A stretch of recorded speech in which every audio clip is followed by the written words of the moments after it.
June 12, 1994. Nicole Brown Simpson appears to have it all. Beauty, health, money, and 2 adorable kids.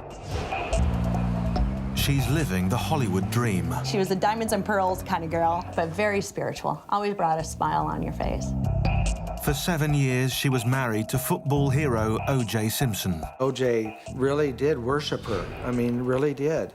But, you know, trophy wife, yes.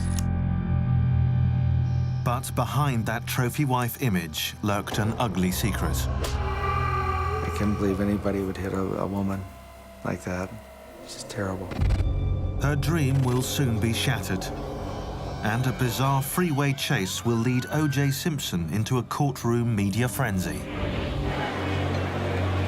This is the last 24 hours in the life of Nicole Brown Simpson.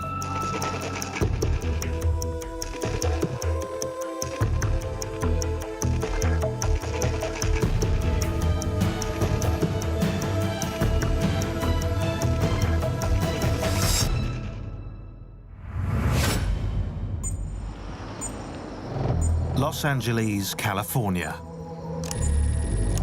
June 11th, 1994.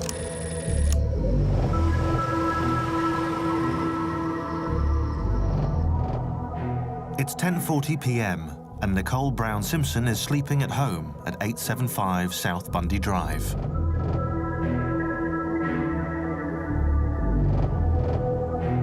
For the last year, she's been living here in affluent Brentwood with her children, Sydney and Justin. It's been 2 years since she divorced her husband, football great O.J. Simpson. And in just 24 hours, she'll be dead.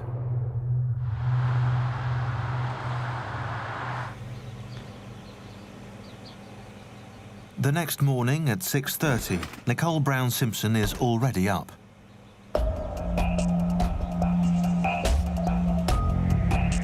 A fitness fanatic, the 35-year-old hits the pavement for an early morning run. It's a ritual familiar to her sister Tanya. Well, it's the in thing to do in California. You gotta look good, gotta be in shape. But yeah, she was running like 9 miles a day. I don't know how she did it, but yeah, she was in shape.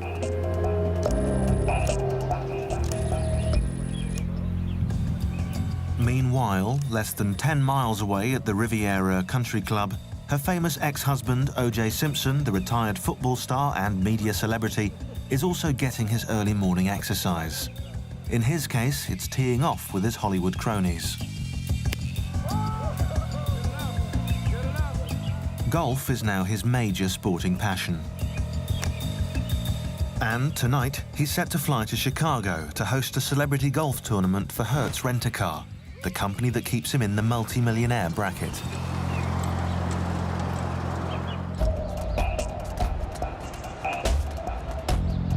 After 7 years of marriage, Nicole Brown Simpson is just getting used to the single life. Someone who knew her well at the time is neighbor Ron Hardy. I met Nick through some mutual friends, and just a long story short, just ended up moving really about 200 yards in the proximity of where Bundy was, and spent an awful lot of time with her and the kids, and we had very, very mutual friends, and we were always doing things socially. I think that she had discovered independence. She hadn't had, at that point, a whole lot of men that were very nice to her, other than her friends, and she wasn't allowed to really have those, you know, per se. But I really think that she started to come into her own and realize that, you know, she had something to say, and people would listen to what she had to say rather than being told what to say. Like every divorcee, she just wanted to have fun, you know, and she had fun with her friends, the sisters, we all had fun. And fun was the driving force behind her very first meeting with O.J. Simpson. Back in 1977, Nicole Brown was working at an upscale Hollywood club when in walked the man she would marry. The meeting was electric. It was love at first sight with those two. It was just chemistry. Although O.J. Simpson was a household name, The young, naive Nicole, who knew little about football, had only a sketchy idea of who he actually was. To most of America, the man known as the Juice was both a sports legend and a Hollywood star. He was part of the scene, and because Hollywood idolizes jocks, the way jocks idolize Hollywood. And so it's not a surprise that O.J. would get connected with the Hollywood crowd. The Juice returned to the restaurant often, determined to win over the beautiful Nicole. She sought the advice of David LeBon, an old friend with whom she was sharing an apartment. I can remember her coming home and said, "Oh, there's this football player, he wants to ask me out." And I said, "Oh, what's his name?" He says, O.J. Simpson. I said, "Oh, you're kidding." You know, because I know, you know, he's a famous running back and he's a fantastic football player. In the game of seduction, Nicole was clearly outmatched. He was 30, she was 18. He was a star, she worked in a restaurant. He was a multimillionaire, she was broke. And O.J.'s persistence paid off. I think she got home at 2 o'clock, and I said, "You know what, where have you been?" He says, "Oh, we had a great date." And I can remember he picked me up in the black Rolls Royce, and his Rolls said Juice, you know, and that was his nickname. And and then all of a sudden I looked and her pants had been ripped, and I said, "Well, what happened?" She said, "Well, he just was a little forceful and he ripped my pants." I said, "You're kidding, why would you let him do that?" I was kind of upset, and I said, "I want to talk to him, I want to, you know." And she goes, "No, I think I like him." However, from the start, it was no fairy tale. O.J. Simpson outmatched Nicole in one other important way. He was married with 2 children. What's more, his wife, Marguerite, was pregnant with a 3rd. But that didn't stop Nicole. Neither did O.J.'s jealous request that she immediately vacate her male roommate's apartment. He said to her, "I don't want you living with anybody," even though I was, you know, completely a platonic, a friend and everything. And from there, he got her apartment. He seemed possessive, but not too overwhelming at that time. Later on, he seemed like he was more and more possessive and more jealous. Jealousy will eventually tear Nicole and O.J. apart. And it will mark O.J. Simpson as the prime suspect in a crime that will unleash a media circus.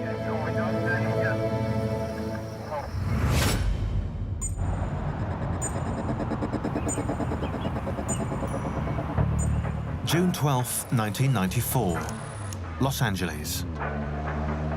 It's 10:40 a.m. and Nicole Brown Simpson has only 12 hours to live.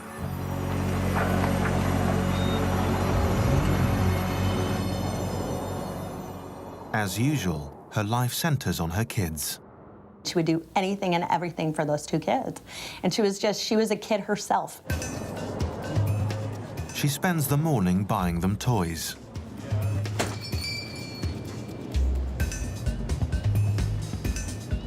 At a florist's, she buys a bouquet to brighten up the house. She also picks some yellow roses for her daughter Sydney, who, this evening, is performing at her school's dance recital.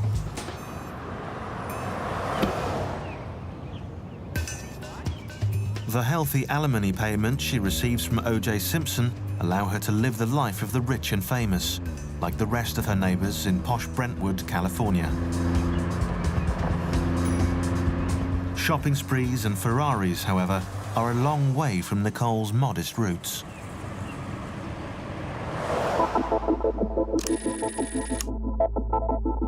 The second of 4 daughters, she was born in 1959, not in America, but in Frankfurt, Germany, to Lou Brown, an American serviceman, and Juditha Bauer, his German wife. In 1963, when Nicole was 4, the family moved to California, to the booming shores of Orange County. She was a little surf rat. We grew up on the beach, and she had her own little surfboard, and we have great surfing where we grew up. Nicole and Denise were closest in age, And in high school, the two sisters were the picture-perfect image of the beautiful California girl. People were captivated by these two, and yeah, they were both homecoming princesses, and everybody knew Nicole and Denise. Nicole, the homecoming princess, attended Dana Hills High School, and in 1976, she was thinking about a career. One of her teachers was Bill Prestridge. Well, it was in my journalism class, and we were all talking about what kids wanted to do for careers. And it came to Nicole, and I can remember this because Nicole said to the class that she wanted to marry somebody wealthy. And the whole class kind of froze, and we kind of looked at each other, and I said, well, Nicole, that's not really a job. She was going to Dana Hills High School when I met her, and I would come down probably every other weekend so I could photograph her because I needed to do school projects for photography school. And her and Denise would, we would do pictures, and they were the most beautiful women that, you've ever seen. I mean, they were just stunning. She also showed flashes of creative talent behind the camera and impressed her old friend, David LeBon. After high school, she wanted to be a photographer like myself. So I would teach her the camera and a lot of things about, and show her the f-stops and show her the shutter speeds and teach her all about the camera. I said, well, why don't you think about going to photography school? She was a fantastic photographer. She always had the best camera. She always knew, where the best light was, and she was just very savvy at it. But instead of moving 100 miles north to take the photography course, Nicole followed David LeBon to Los Angeles in search of a job and moved in with him to split the expenses. It was completely platonic. I remember it was a studio apartment. That's all I could afford. And she would sleep on the bed, and I slept on the floor with, I can remember I had a sleeping bag. Her dazzling good looks trumped any other talent she may have had and led to a job as a hostess at the Daisy, an upscale Beverly Hills club, where she greeted the stars and would meet O.J. Simpson. The Daisy was a private club and a movie star hangout, and everybody who was everybody would go there. When the Juice first set eyes on the new hostess at the Daisy, he was a household name. But his football career was almost over, and so was his marriage to Marguerite. I was having problems in my marriage, and I was married to a very good person, but you would think we had healthy kids, you would think we had money, you would think fame, that how could there be problems? But unfortunately, money and fame is no cure-all for, I guess, personal understanding. After a 3-year affair with Nicole, O.J. Simpson finally divorced his first wife. In February 1985, he married the homecoming princess in a ceremony at his Rockingham mansion. We were invited, and it was great. I took pictures. I took tons and tons of pictures of the wedding, and it was just fabulous. What a blast. It was a great time. When you go to a wedding and everybody, it's a great party. They set up house at the Rockingham mansion, and by 1988, they had 2 children, a girl, Sydney, and a boy, Justin. They were the very image of wedded bliss. O.J., the football legend, loved to be seen with sexy Nicole on his arm.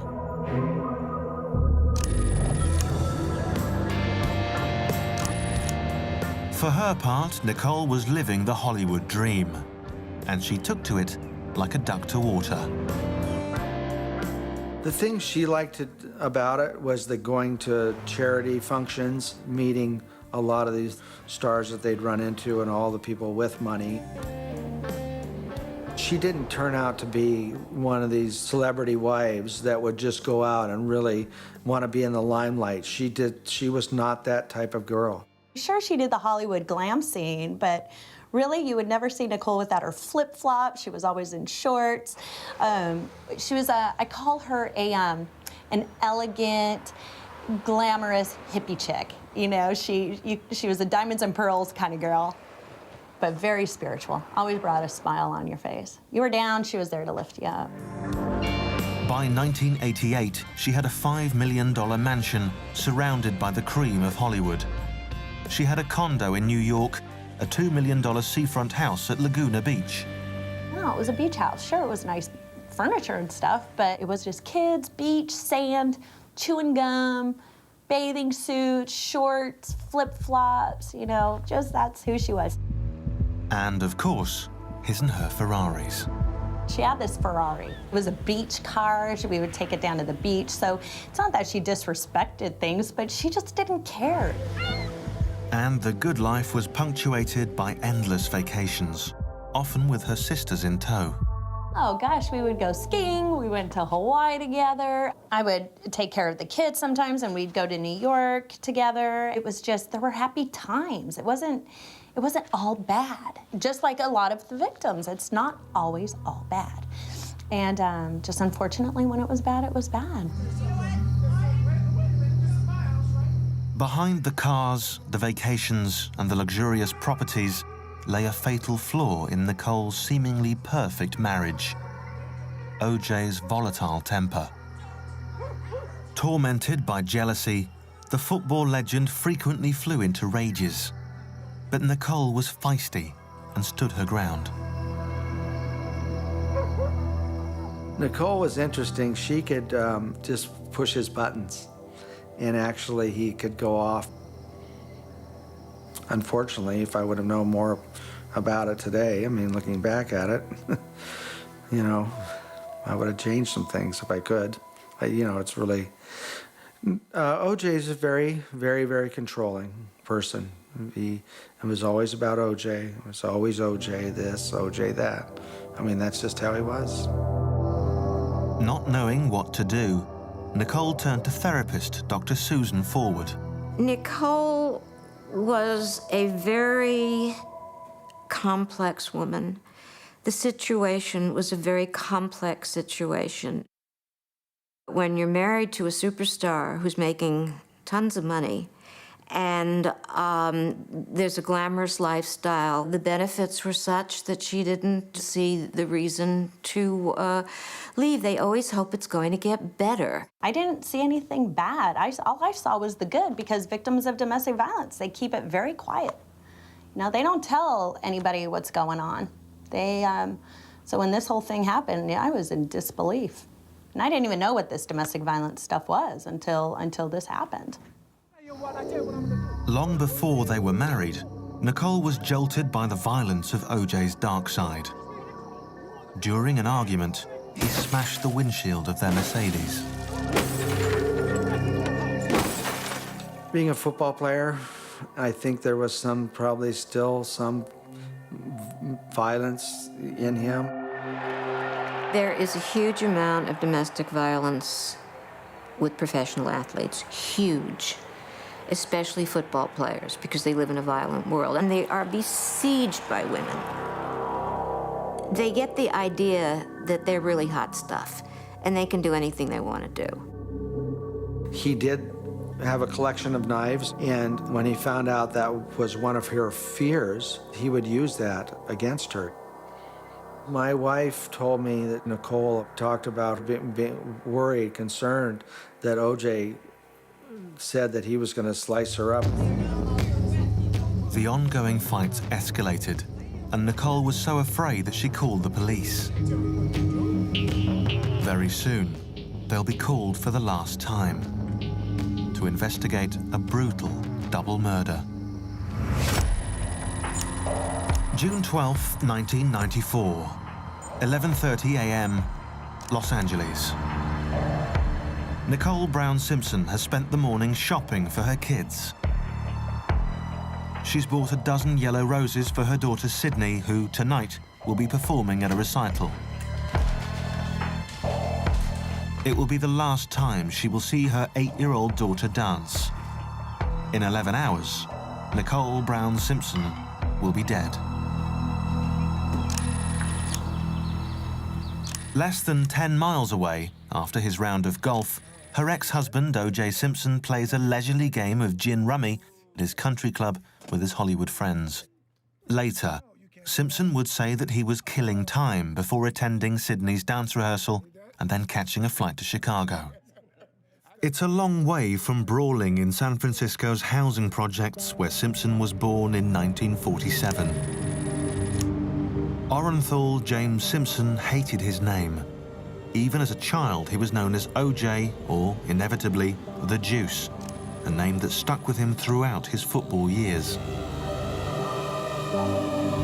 His family was poor, and because of a lack of vitamins in his diet, young OJ suffered from rickets, which, ironically, forced the future all-star running back to wear a corrective leg brace in his childhood years.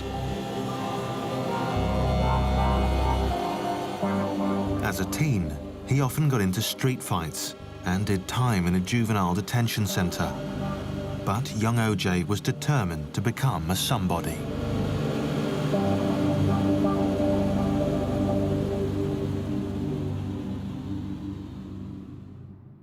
One of the things I wanted most as a kid growing up in the ghetto was not money, it was fame. I wanted to be known. I wanted people to say, hey, there goes, OJ. Right from the starting line, he got what he wanted because of a single raw talent. He could run like mad. He ran at USC, he ran on a world record 400-meter relay team. That's how fast he was. Oh, I met him basically the mid-1960s when he played for City College of San Francisco, and where he started getting his rave notices. And then after he came down to USC, you give him the ball and he'd get 2 yards, you get 2 yards, you get 4 yards, then he'd get 45 yards. He was amazing. He was just a great, great running back.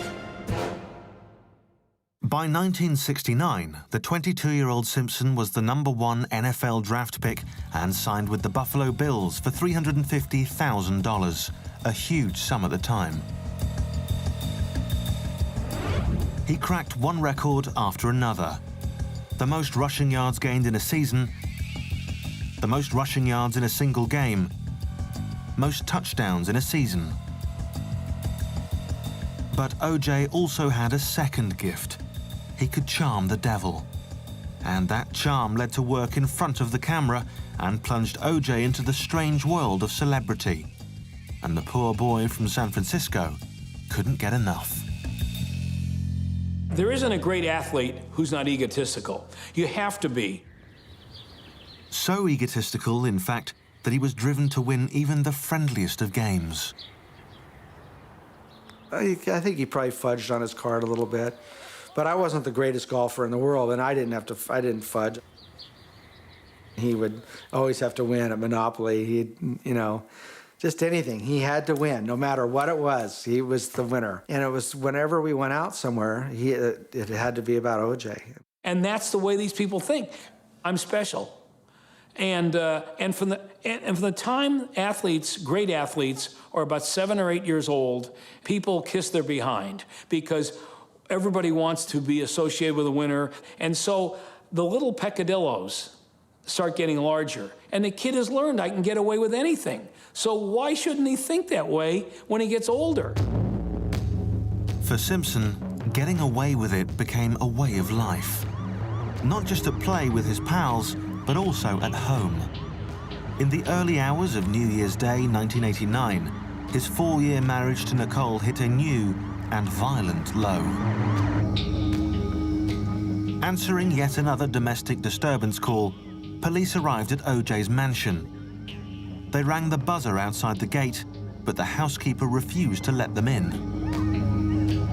Meanwhile, Nicole ran out of the bushes half-dressed, yelling at the cops that Simpson was trying to kill her. I'm in the business of changing people, and I do a pretty good job of it. But I'll tell you, any batterer, they have a Swiss cheese conscience, with great big holes in it. And as a result, there is no moral compass. I remember I actually heard on the news about him being arrested and her having him arrested at the house. And I just was so upset. And I think that's really the first time that I knew that, you got to watch out. I mean, he's an abusive husband, and O.J. Simpson was charged with assaulting Nicole and pleaded no contest to a misdemeanor. He was ordered to take psychological counseling. Oh, that was a joke. Some friend of theirs did some sessions on the telephone with him, and I think it may have been all of 2 or 3. With every police call, O.J. Simpson was leaving a wide trail of circumstantial evidence, all pointing to a man who was unpredictable and violent. The pattern was always the same. Nicole would always forgive him, and O.J. would always do it again. The cycle is very traditional. There's a period of calm. The woman thinks maybe he's changed. Something happens, she says something, she does something, he doesn't like it. It doesn't take much to trigger the rage, and the next thing, he's acting out the rage with the beatings. Then he does what I call a phony remorse. I love you, don't leave me, I can't live without you, it'll never happen again, I swear. And she believes him, and then it starts all over again. But finally, in 1992, after 7 years of marriage, Nicole had had enough and divorced O.J. Simpson. It was New Year's Eve, 1992, and we were at Spago's, and she said, come on, let's go to the bathroom. And I said, all right. She said, I'm asking for a divorce tonight. But that didn't end the violence. On October 25th, 1993, less than a year before her death, O.J.'s rage was finally caught on tape when Nicole called 911.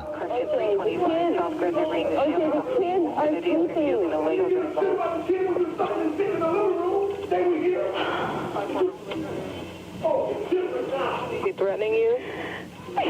I'm going nuts. Okay, just stay on the line. I don't want to stay on the line. He's going to beat this. Wait a minute, wait. Just stay on the line so we can know what's going on until the police get there, okay? Just 5 days before Nicole's murder, a worker at a women's shelter received a call from a woman who gave only the name of Nicole. She reported that the woman was in dire fear for her life. Still victim to the cycle of abuse, Nicole kept seeing O.J. Simpson even after the divorce. But now, wise to the legal system, she was storing pictures of her cuts and bruises in a safety deposit box.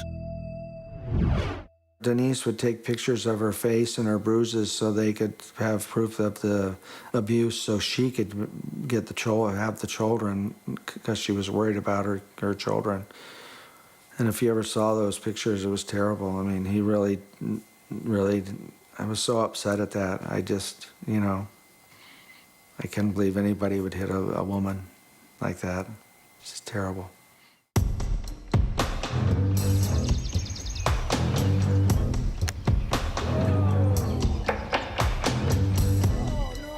June 12, 1994.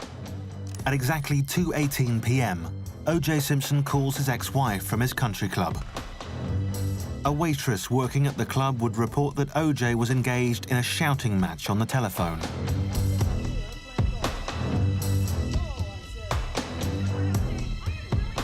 In just over 8 hours, Nicole will be killed.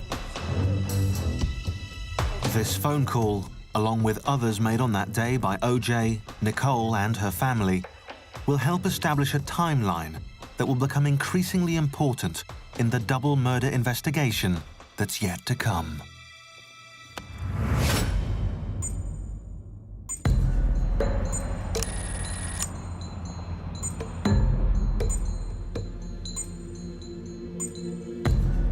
June 12, 1994, 4:40 p.m. Paul Revere High School in Brentwood, California. Nicole Brown Simpson sits with her mother, Juditha, and her 2 sisters, Dominique and Denise. Nicole has only 6 hours to live. O.J. Simpson arrives soon after and sits behind the Brown family. Nicole pointedly ignores him, and with good reason. In the last few days, her ex-husband has threatened to report her to the IRS for not disclosing the sale of a property. It would force Nicole to move out of her present house to avoid a large tax payment.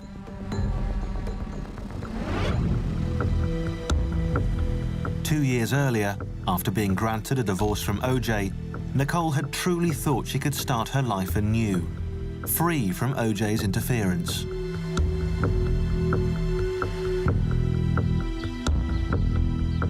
In January 1992, she moved out to a rented house.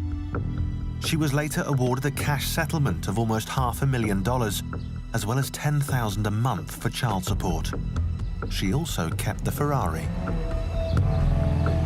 I think that there was a growing period. She started sort of putting things together a little bit more. I mean, she realized that, you know, the lifestyle that she'd had and the, you know, the privilege that was there was not, I don't think, as important to her as it once was. But there's still the reality of, okay, what am I going to do? And, you know, she made time for herself, but it was never at the expense of the children. Nicole hadn't been truly single since she was 18. Now, no longer the trophy wife, she was discovering a whole new life with the opposite sex. I don't even remember her ever going, I'm going on a date. I mean, she spent time with guys. I mean, she was fascinated by, like I said before, men that were nice to her and that would, you know, ask her a question and wait for her to finish the sentence. Yeah, she flirted and she you know, goofed around just like the rest of us because she hadn't done that in a very, very long time. Even though O.J. Simpson had found a new life and a new girlfriend, he wasn't happy with the way Nicole was living her new life. When she did want to date somebody and he found out, I think he was, you know, he was probably pretty upset about it.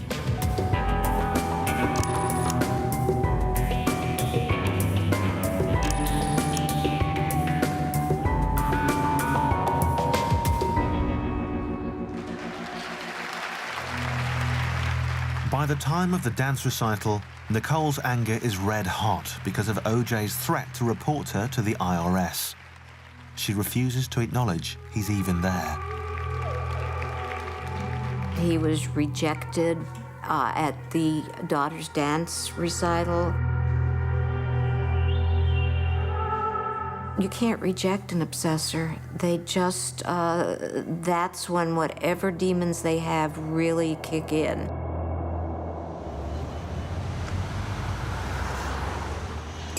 Later, at 6:40 p.m., following Sydney's dance recital, Nicole and her family celebrate at the Mezzaluna restaurant, where she's a regular.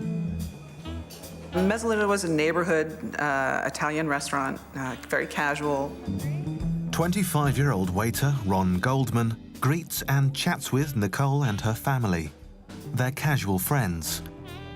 But in just 4 hours, the handsome, aspiring actor will become the second victim of a brutal double homicide. Waitress Tia Gavin was also working the tables that night.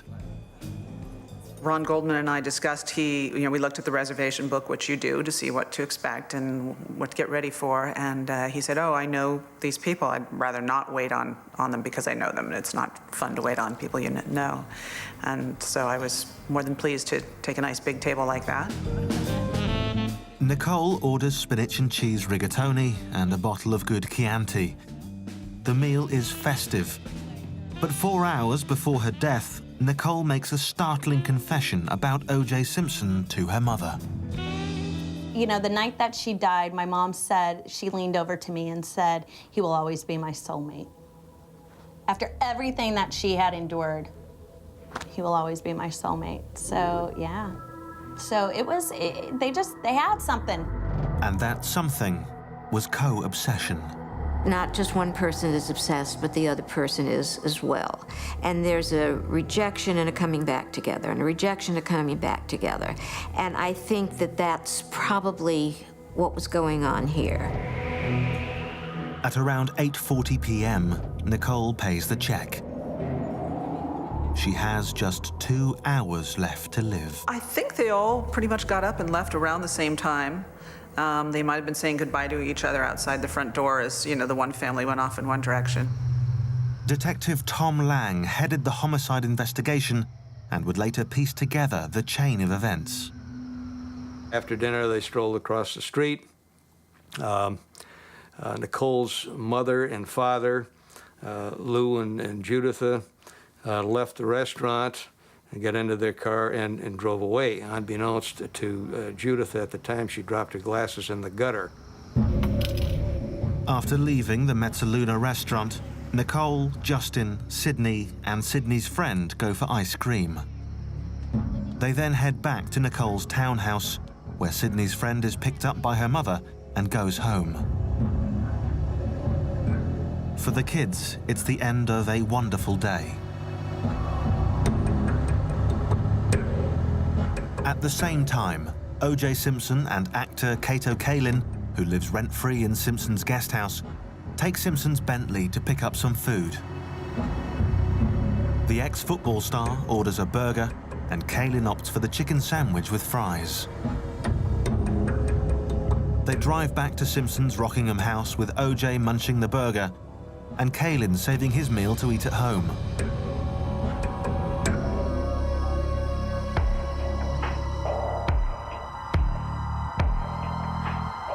Half an hour later, Nicole receives a call from a friend who's 3 days into drug rehab.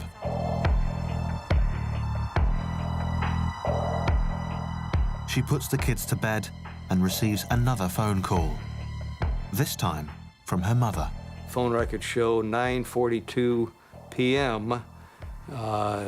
Juditha called Nicole and said, "Hey, I think I lost my glasses at the restaurant. Could you see if you could get them back?" The prosecution would later claim that this tiniest of accidents would lead waiter Ron Goldman to his murder.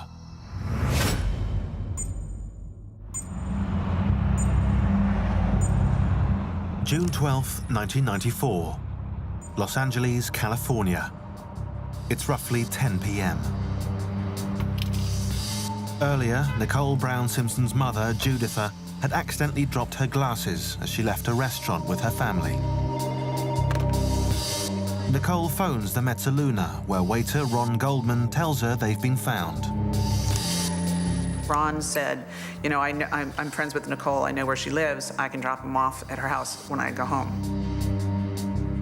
My understanding was that they were casual friends. I'm sure I wouldn't be at least bit surprised if he would have wanted it to be more. But the general feeling from those who knew him was that it had not been more than friendship. In less than 1 hour, both will be found dead. Just all the events that led up to what happened were absolutely 100% harmless, no matter what story was spun. I mean, he was just being a good guy.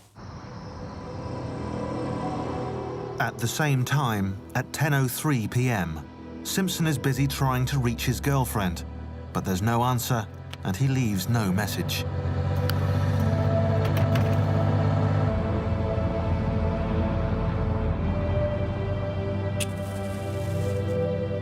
Meanwhile, in her home on South Bundy Drive, Nicole runs the bath, lights candles, and creates a relaxing atmosphere.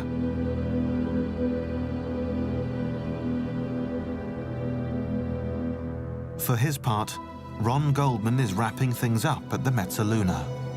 He spoke with the bartender a little bit and then eventually left before I did, because I was the closing waiter of the night. Goldman heads home to change out of his waiter's uniform. He borrows a friend's car and drives to Nicole's with her mother's glasses.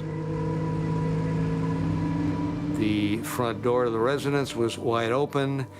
The light was on, the porch light was on. Nicole was not wearing any shoes, so she was no doubt expecting him to show up there with the glasses. But something went terribly wrong. Although records show that at 10:30 p.m., a man and woman walk past Nicole's townhouse and see nothing strange, only 10 minutes later, all hell breaks loose. The evidence gives us 2 or 3 scenarios. He may have confronted Goldman. Goldman may have become confrontational with him. You know, what are you doing? We don't know, okay? We just know that a witness heard somebody yelling around the time that this occurred from an alley across the street, about 250 feet east of there. Ron Goldman and Nicole Brown Simpson are brutally attacked by an unknown killer, or killers.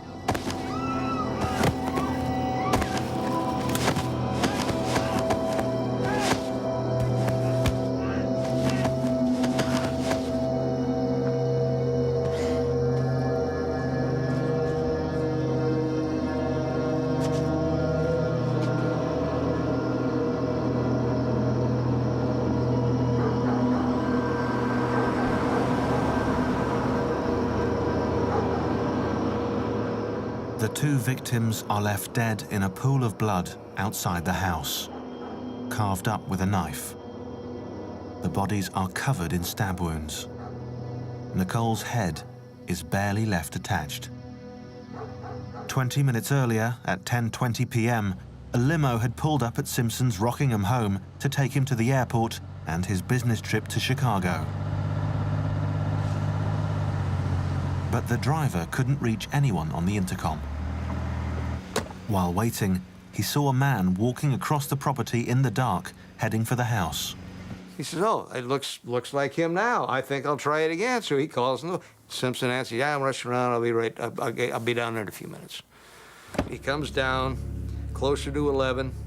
They're running a little late. They're grabbing up bags. There's a small half-moon-shaped flight bag in the driveway. Cato says, "Here, let me get this for you." He says, "No, don't touch that. You know, I don't want you. I'll take care of that." Says, "Okay." So they get about 5 pieces of luggage. They put it in a limo, and they take off.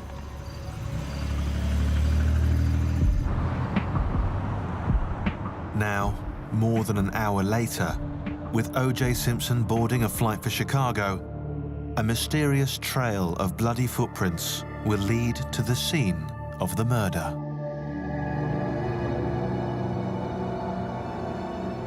June 12, 1994, 11:45 p.m. Nicole Brown Simpson's neighbors come across a gruesome sight. Nicole's frantic Akita dog loose on the street, its feet covered in blood. The dog eventually leads the neighbors to the hacked-up bodies of Ron Goldman and Nicole Brown Simpson, already dead for more than an hour. I received a call at something before 3 a.m. at home from my lieutenant, John Rogers, that they had a double, indicating a double homicide in the West LA area, and that was it. When I got there, the area was secured. In fact, all of Bundy Drive was blocked off and secured. We were given a brief walkthrough, shown the evidence, the blood was pointed out, the evidence was pointed out. This is a rage killing. These people weren't robbed. This isn't a dope hit. They're slashed and cut and one decapitated nearly. The next morning, I was in my classes at UCLA, and during a break, I got a phone call from the manager of the restaurant saying that Ron hadn't shown up to work that morning. Half an hour after that, somebody I know called and said, "Have you seen the news? Nicole Brown Simpson has been murdered, you know, in Brentwood with somebody else, with a guy." I thought, oh my God, Ron's been murdered. Yeah. I walked out my door and I could hear the commotion. I got there probably maybe half an hour after they'd taken their bodies away, and I was obviously visibly shaken. Gosh, I was in my studio in Culver City, and I got this call, and I couldn't believe it. I thought it was a dream, and it was just the most devastating thing in the world for me. I mean, to hear, I cried, and it was just devastating. The following morning, O.J. Simpson was contacted in Chicago and returned on the next available flight.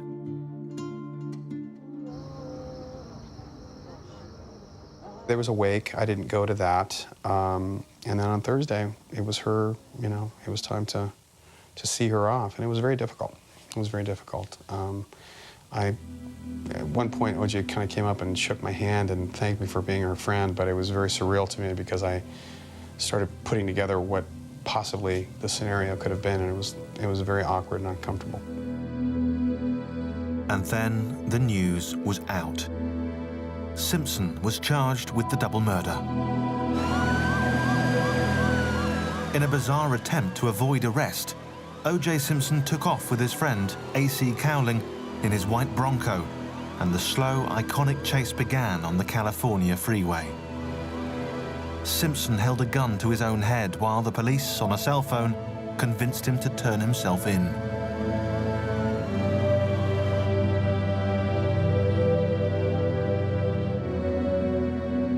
The 9-month trial aired everyone's dirty laundry. The Juice was exposed as a vicious wife-beater. The LA Police Department, in turn, was accused by the defense of being racist and sloppy. In the end, the prosecution could not convince the jury that there was no reasonable doubt, and O.J. Simpson walked out a free man.